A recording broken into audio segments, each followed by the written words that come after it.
இன்னொன்று நம்ம தோல்வியை ஒத்துக்கணும். நான் தோல்வி அடைஞ்சிருக்கேன். என் தோல்வியை ஒவ்வொரு தடவையும் நான் ஒத்துக்கிட்டேன். நான் இதை ஏன் இவ்வளோ தூரம் சொல்கிறேன்னா, இனி வரும் நம்மளுக்கு நம்பிக்கை என்றைக்கும் விடாமுயற்சியோட விட்டு கொடுக்கக்கூடாது. அந்த நம்பிக்கை கொடுக்குறதா ஒரு 5 பேருக்கு இது நம்பிக்கை கொடுத்தா எனக்கு சந்தோஷமாக இருக்கும்னு நான் நினைக்கிறேன். அதனால தான் தாய்மார்களின் பேராதவருடன் அப்படின்னு ஒன்று போஸ்ட் அடிப்பாங்க. ஸோ அவங்களுக்கு பிடிச்சிச்சுன்னு வச்சுக்கோங்களேன், ஃபேமிலியாக வருவாங்க.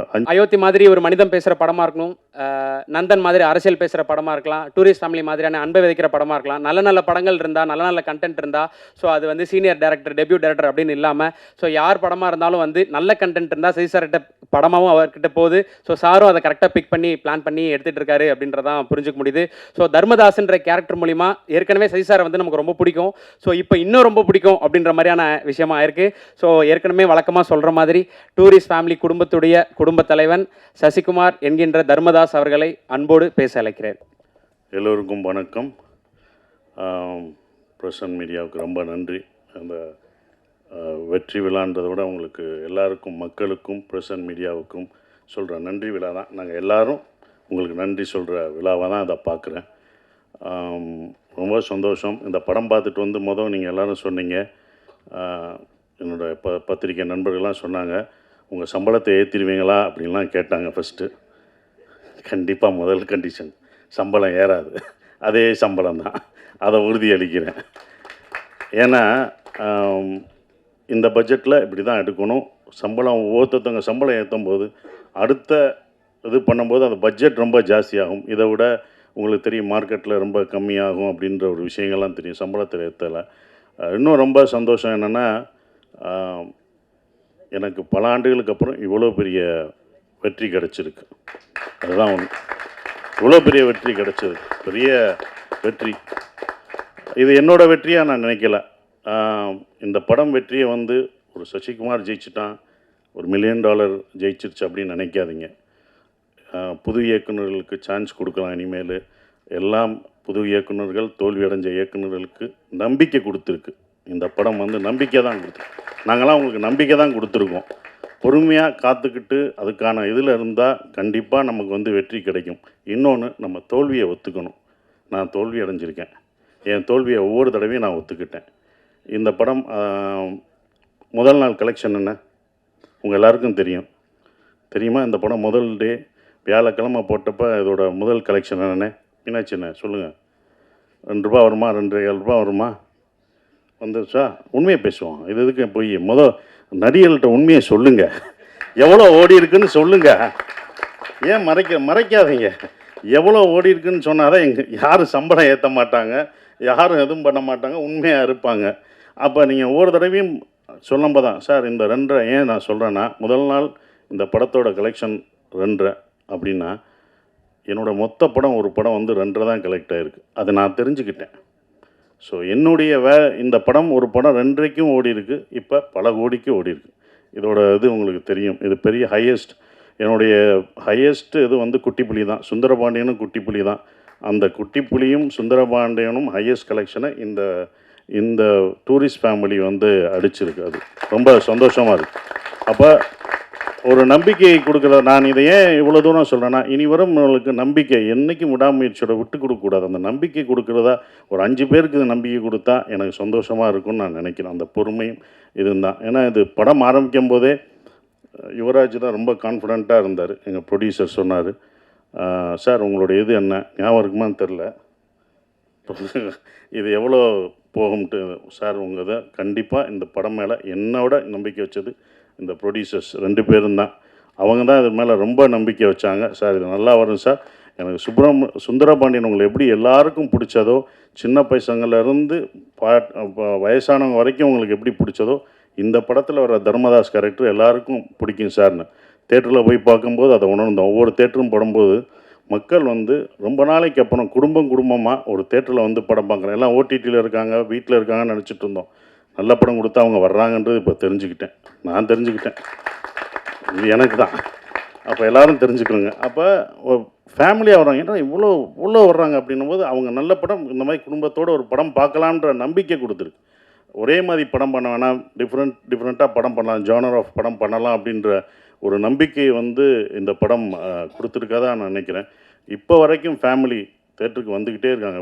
பெரிய குடும்பம். என்றைக்குமே அப்போ இருந்து இப்போ இருந்து ஒரு விஷயம் இருக்குது. ஏன்னா நாங்களும் தேட்டர் வச்சுருக்கோம். அந்த தேட்டர் கவுண்டர் பின்னாடி நான் உட்காந்துருக்கும்போது லேடிஸ் கவுண்டர்லாம் கூட்டம் வரும். பயங்கரமாக இருக்கும்.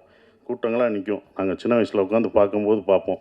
அப்போ டிக்கெட்டில் உள்ளவங்கலாம் சொல்லுவாங்க, எந்த படம் பெண்களுக்கு பிடிச்சி தாய்மார்களுக்கு பிடிக்கிற படங்கள்லாம் சூப்பர் ஹிட் ஆகும் அப்படின்னு அப்போ இருந்து சொல்கிறாங்க. அது இப்போ வரைக்கும் அது நடந்துக்கிட்டு தான் இருக்குது. அதனால தான் தாய்மார்களின் பேராதவருடன் அப்படின்னு ஒன்று போஸ்ட் அடிப்பாங்க.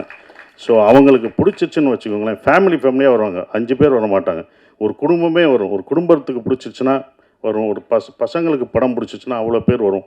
ஸோ அப்படி இந்த படத்தை இவ்வளோ அழகாக ரீச் பண்ணி கொண்டு போன இந்த கம்பெனிக்கு நான் என்னுடைய வாழ்த்துக்களை தெரிவிச்சுக்கிறேன்.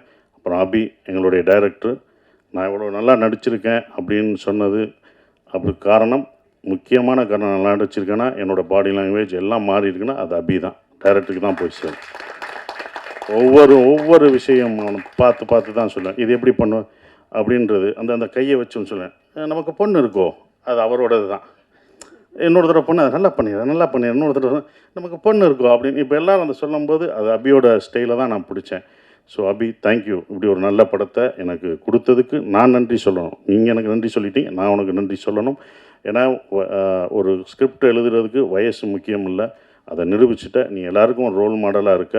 நீ உன்னுடைய அடுத்த படம் தான் ரொம்ப கஷ்டமானதாக இருக்கும். ஏன்னா முதல் படம் சுப்பிரமணியம் முடிச்சு 2வது படம் என்ன பண்ணணும்னு நமக்கு தெரியாது. அந்த அனுபவத்தை சொன்னேன். கேர்ஃபுல்லாக அதையும் முதல் படமாக நினை. உன் முதல் படத்தில் என்ன எதிர்பார்த்தவங்களோ அதை கொடுத்துரு. நம்ம புதுசாக போகணும் அது பண்ண முடியாது. ஸோ உன்னுடைய அடுத்த படம் உனக்கு இதை விட ஒரு பெரிய நடிகர் உனக்கு வரலாம். இன்னும் பெரிய நடிகர்கள் உனக்கு வருவாங்க. பெரிய ப்ரொடக்ஷன் வரும், பெரிய காசு வரும். ஆனால் கரெக்டான படத்தை மட்டும் எடுத்துரு. அதுதான் ஒன்று. கரெக்டான படத்தை மட்டும் எடுத்துரு. ஏன்னா இன்னும் எல்லா கண்களும் உன் மேலே தான் வாட்ச் பண்ணுவாங்க. அடுத்து உனக்கு ரொம்ப இதுக்கு பொறுமையாக நல்ல ஸ்கிரிப்ட் பண்ணி ஜெயிச்சிரு. உன் அடுத்த வெற்றிக்காக நாங்கள் இன்னும் மாவலோடு காத்துக்கிட்டு இருக்கோம். அது நீ ஜெயிக்கணும் அப்படின்ற ஒரு விஷயம். சிம்ரன் மேடம் ரொம்ப சந்தோஷம். உங்கள் படங்கள்லாம் அவ்வளோ ரசித்து பார்த்தோம். சிம்ரன் வல்லையான்னு அடுத்த நான் வெற்றி விழாவில் கூட்டு வரேன்னு சொன்னேன். அதே படம் வெற்றியும் அடைஞ்சது. உங்களை கூட்டு வந்துட்டேன். ரொம்ப சந்தோஷம். நீங்களாக தான் வந்துட்டீங்க. கூட்டு வந்துட்டோம்னா அதை கூட்டு வர போகிறாங்க. நீங்களாக வந்துட்டீங்க, அது எங்களுக்கு சந்தோஷம். ஆனால் அப்போ அது ரொம்ப சந்தோஷம் மேடம். அவங்களோட ஒர்க் பண்ணது எனக்கு ரொம்ப சந்தோஷமான ஒரு தருணமாக இருந்தது. நம்ம அப்போ வந்தது பெண்ணா வானவில் தானான்னு பூமியிலே பூ பறிக்கும் தேவதானான்னு தேட்டரில் பார்த்துருப்போம். துள்ளாத மனம் துள்ளில் அவங்கள அப்படி ரசித்து பார்த்துருப்போம். அவங்க நம்ம செட்டுக்கு வர்றதே எங்களுக்கு எப்படி இருக்குன்னு பார்த்துக்கோங்க. அந்த மாதிரி தான்.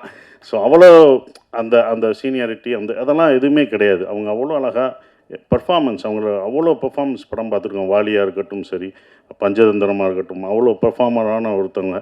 அவங்கள நாங்கள் நல்லா பார்த்துக்கணுன்ற ஒரு இதுதான் இருந்தது. அவங்கள மரியாதை, அவங்களோட உழைப்புக்கு நம்மளுடைய தமிழ்நாட்டில் நம்ம தமிழை கற்றுக்கிட்டு அவங்க தமிழ்நாட்டில் அப்படி இவ்வளோ படங்கள் பண்ணியிருக்காங்க. அவங்களுக்கு நம்ம எவ்வளோ ரெஸ்பெக்ட் கொடுக்கணும் அப்படின்றதான் எனக்கு செட்டுக்குள்ளே ரொம்ப இருந்தது. அது எல்லாருமே நாங்கள் கொடுத்துருக்கோம். உங்களுக்கு அவ்வளோ மரியாதையாக கொடுத்து உங்களை ஒரு ராணி போல் பார்த்துருக்கோன்ற நம்பிக்கை எங்களுக்கு இருக்குது. அது உண்மையான்றதை நீங்கள் தான் சொல்லணும். Thank you madam. அதுதான் அப்படி. ஆனால் அவங்கள அவ்வளோ பார்த்துக்கிட்டோம் நாங்கள் எல்லாருமே. யூனிட் எல்லாமே பார்த்துக்கிட்டது எல்லாமே. Thank you madam. உங்களோட ஒர்க் பண்ணதுக்கு எனக்கு ரொம்ப சந்தோஷம். சூப்பர் ஸ்டார் கமலேஷ், நான் அப்பயே சொன்னேன், லிட்டில் சூப்பர் ஸ்டார். அவர் ரொம்ப சின்ன பையன், லிட்டில் சூப்பர் ஸ்டார் மாதிரி அழகாக சின்ன பையனாக இருந்தாலும் நான் அப்பயே சொன்னேன், அவன் காமெடியில் இந்த படத்தில் ஃபுல் காமெடி அவன் தான் பண்ணுவான் அப்படின்னு சொன்னேன். ஸோ அந்த என்டர்டெயின்மெண்ட் எங்கே போனாலும் கமலேஷை கேட்டுட்ருக்காங்க. இந்த மாதிரி படம் உனக்கு இன்னொன்று கிடைக்குமான்னு தெரில, சூப்பராக பண்ணிட்டீங்க. அப்புறம் யோகலட்சுமி, சௌந்தர்யா, இவங்கெல்லாம் நடித்தது ரொம்ப சந்தோஷம்.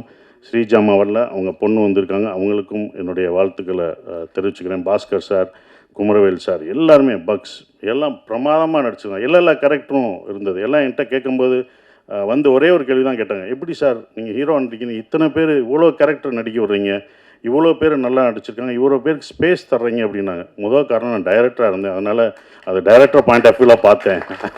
நான் ஒரு நடிகராக இருந்தால் கொடுத்துருப்பேனான்னு தெரில. 2வது பாயிண்ட்டு, இந்த கதையில் தர்மதாஸ் அம்மாவாக இருந்தான். அந்த அம்மா தான் எல்லாருக்கும் சோறு ஊட்டி விடுற மாதிரி, இந்தா நீ சாப்பிடுன்னு எல்லாருக்கும் கொடுத்துட்டு கடைசி நான் சாப்பிட்டுக்கிட்டேன். அதனால தான் எனக்கு அவங்க சாப்பிட்டது போக எனக்கு அது கடைசி எனக்கு பேர் கிடச்சிது. இவங்கெல்லாம் அதெல்லாம் தூண் மாதிரி பிடிச்சி நின்னாங்க. ஸோ அவங்க எல்லாருக்கும் நன்றியை தெரிவிச்சுக்கிறேன். இந்த படம் எனக்கு வந்து கொடுத்தது வந்தது சந்தோஷ், திங்க் மியூசிக் சந்தோஷம், சரவணம், இரா சரவணம்னு சொன்னாங்க. ஸோ அதுக்கு அவருக்கு சந்தோஷுக்கு நான் நன்றியை தெரிவிச்சுக்கிறேன். ஒவ்வொரு விஷயத்துக்கும் அவங்க வருவாங்க. எங்களோட சுப்பிரமணியபுரத்துலேருந்து ட்ராவல் பண்ணுறாரு. ஸோ இப்படி ஒரு படத்தை கொடுத்து தேங்க்யூ சந்தோஷ். அப்புறம் எடிட்டர் எல்லாருக்கும் என்னோடய காஸ்டியூம் நல்லா பண்ணமா, அந்த தர்மதாஸ் காஸ்டியூம் நல்லா இருந்துச்சு. என்னடா கட்டம் பட்டது, என்னடா கிரே கலராக கொடுக்குறாங்க. நாங்கள் அப்போ அதுக்கு ஒரு காரணம் சொன்னாப்புல, சார் கிரே நீங்கள் வேலை கிடைக்கிற வரைக்கும் கிரே போடுவீங்க, அதுக்கப்புறம் வேலை கிடைச்சோன்னே வேறு மாறுவீங்கன்னு சொன்னீங்க. அந்த போஸ்டரே அந்த காஸ்டியூமே உங்களுக்கு ரொம்ப அதான் அந்த டிசைன்ஸ் ரொம்ப பிடிச்சது. நான் ஆரம்பத்திலே சொன்னேன், இந்த படம் வந்து உலகத் தமிழர்கள் மட்டும் இல்லை, உலக லெவலில் இந்த படம் பெரிய வெற்றி அடையும்னு நான் சொன்னேன். கண்டிப்பாக உலகத்தில் எல்லா பேரும் அவ்வளோ ரசித்து பார்க்குறாங்க. அந்த ஈழத்தமிழ் பேசின விஷயத்த அண்ணா அப்படின்னு அவ்வளோ இது பண்ணுறாங்க. நீங்கள் எப்போனா எங்கள் ஊருக்கு வருவீங்க எல்லாம்னு கேட்டுட்ருக்காங்க. அபி, இது யாருக்கும் கிடைக்காத ஒன்று கிடச்சிருக்கு. இனி உங்களை அப்படி கொண்டாடுவாங்க வெளிநாடு போனால். நம்ம ஊரில் நம்ம மக்கள் எப்போதும் கொண்டாடுவாங்க. ஆனால் வெளிநாட்டில் அவங்க இன்னும் உன்னையும் எல்லாரும் இந்த டீமில் இந்த படத்தில் நடித்தவங்க எல்லாத்தையும் அவ்வளோ ரசித்து கொண்டாடுவாங்கன்ற நம்பிக்கை எனக்கு இருக்குது. ஏன்னா வெளிநாடுகளில் இந்த படம் அவ்வளோ வெற்றி அடைஞ்சிருக்கு, ஹையஸ்ட்டாக போயிட்டுருக்குன்றாங்க, பல தேட்டர்களில் போயிட்டுருக்குன்றாங்க. ஸோ அது ரொம்ப சந்தோஷத்தை கொடுக்குது. மறக்க முடியாத ஒரு விஷயமா இருக்குது. எல்லாருக்கும் நன்றி சொல்லிட்டேன். ஷான், நாங்கள் 2 பேரும் நிறைய தடவை ட்ராவல் பண்ணியிருக்கோம். அதுவும் இந்த ப்ரமோஷனில் தான் ரொம்ப பழக்கம் அடைஞ்சது. அப்புறம் எங்களுடைய எழுத்தாளர், கவிஞர், மறக்கவே முடியாது மோகன்ராஜ், முதல் படத்தில் இது பண்ணுறது இப்போ வரைக்கும் ட்ராவல் பண்ணது மறக்கவே முடியாது. ஸோ எல்லாருக்கும் நன்றியை தெரிவிச்சுக்கிறேன். அப்புறம் விஜய், அவங்கெல்லாம் வந்து ப்ரொமோஷன், இதில் வந்து ப்ரொடக்ஷனில் ரொம்ப சொல்கிறது ப்ரொமோஷன் தான். அவ்வளோ இது பண்ணிட்டாங்க தம்பி. ப்ரொமோஷன்லாம் ரொம்ப அழகாக சிறப்பாக என்ன பண்ணணும் அப்படின்னு அதுக்கே தனியாக அவங்க செலவழிச்சாங்க. அதெல்லாம் நான் கற்றுக்கிட்டேன். ஒரு படத்தை வந்து எடுக்கிறது பெருசு இல்லை, அதை கொண்டு போய் மக்கள்கிட்ட சேர்க்குறது தான் ரொம்ப முக்கியமான விஷயம். அதை அவ்வளோ அழகாக சேர்த்தாங்க. விஜயும் வெங்கட்டும் அதுக்கு முக்கிய ஒரு விஷயமாக இருந்து அதை கொண்டு போனாங்க. ஹரீஷன், ஹரீஷன் இருக்கார், அவர் வந்து எல்லாத்தையும் எங்களை சேர்க்குறது ரொம்ப கஷ்டம். இவங்கெல்லாம் டேட் வாங்கி இவங்கெல்லாம் ஒன்று இணைச்சி அந்த ஒரு நாள் கொண்டு வர்றது ரொம்ப சந்தோஷமாக இருந்தது. அதுக்கு நன்றியை தெரிவிச்சுக்கிறேன். குறிப்பாக மறுபடியும் நம்ம யுவராஜுக்கு சொல்கிற ஒரே ஒரு விஷயம், ரொம்ப நன்றி. ஏன் சொல்கிறேன்னா, இந்த பட்ஜெட்டாக இந்த படம் எடுக்கலை, அவங்க 2 படம் எடுத்திருக்காங்க. 2 படத்தோட இந்த படத்தோட பட்ஜெட் ஜாஸ்தி தான். நானே சொல்லுவேன், வேணாம் இவ்வளோ போகாதீங்க அப்படின்னு நான் சொல்லுவேன். அவங்களோட சண்டையெல்லாம் போட்டிருக்கேன், வேணாம் என்னை வச்சு மினிமம் பட்ஜெட்டில் எடுங்க, இவ்வளோ போகாதீங்க அப்படின்வேன்.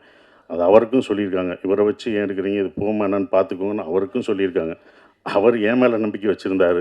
அதோட இல்லை சார் நான் நம்பிக்கிறேன் சார். நானே சொல்லுவேன், ராமேஸ்வரம் போகும்போதும் நான் சொல்லுவேன், பட்ஜெட் ஏறிடுச்சுன்னா அவங்களோட நான் சண்டை போடுவேன். இதோட 25ஆம் தேதி ஏன் போடுறீங்க, கிறிஸ்மஸ் ஹாலிடேஸ் எல்லாம் டபுளாக இருக்கும், வெளில வேணாம் சார் பரவாயில்ல சார் அப்படின்னு சொன்னாங்க. இந்த படத்து மேலே அவங்க அவ்வளோ நம்பிக்கை வச்சுருந்தாங்க.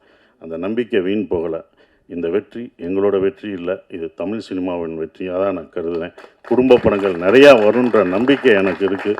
ஸோ இன்னும் மாறும், நிறையா படங்கள், நிறையா ஜேனர் படம் வரும்னு நினைக்கிறேன். உங்கள் எல்லாருக்கும் என் நன்றியை தெரிவித்து அப்படியே நன்றி. தேங்க்யூ.